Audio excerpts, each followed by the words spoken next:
ಕಂಡು ಅದನ್ನ ರೋಡ್ ಮಾಡಿ ಅದನ್ನ ಒಂದು ಕಂಪನಿ ಕೊಟ್ಟು ದಂಧೆ ಮಾಡೋ ಅಂತ ನ್ಯಾಷನಲ್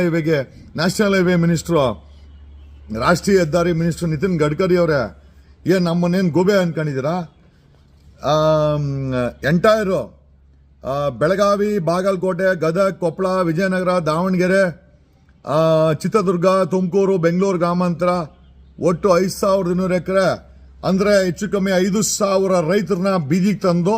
ಅವ್ರಿಗೆ ಪುಕ್ಸಟ್ಟೆ ಯಾವುದೋ 10 ಲಕ್ಷ 20 ಲಕ್ಷ ದುಡ್ಡು ಕೊಟ್ಟು ಅವ್ರ ಜಮೀನ ಕಬ್ಜಾ ಮಾಡಿ ಯಾವುದೋ ಕಂಪನಿ ಕೊಟ್ಟು ಅಲ್ಲಿ ಕಂಪನಿ ಹತ್ರ ಈ ಕಡೆ ಸಾರ್ವಜನಿಕರ ಹತ್ರ ಲೂಟಿ,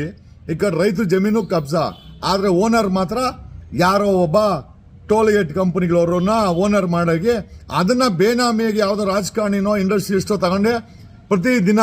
1,000 ಕೋಟಿ ಗಲ್ಲ ಬೀಳ್ತದಲ್ಲ ಅದನ್ನ ಮಾಡೋಕ್ಕೋಸ್ಕರ ಈ ದಂಧೆ ಮಾಡ್ತಾ ಇರೋದು. ಆಮೇಲೆ ನಿಜವಾಗ್ಲೂ ನಿಮಗೆ ಇಂಟರ್ ಕನೆಕ್ಟ್ ಮಾಡಬೇಕು ಅನ್ನೋ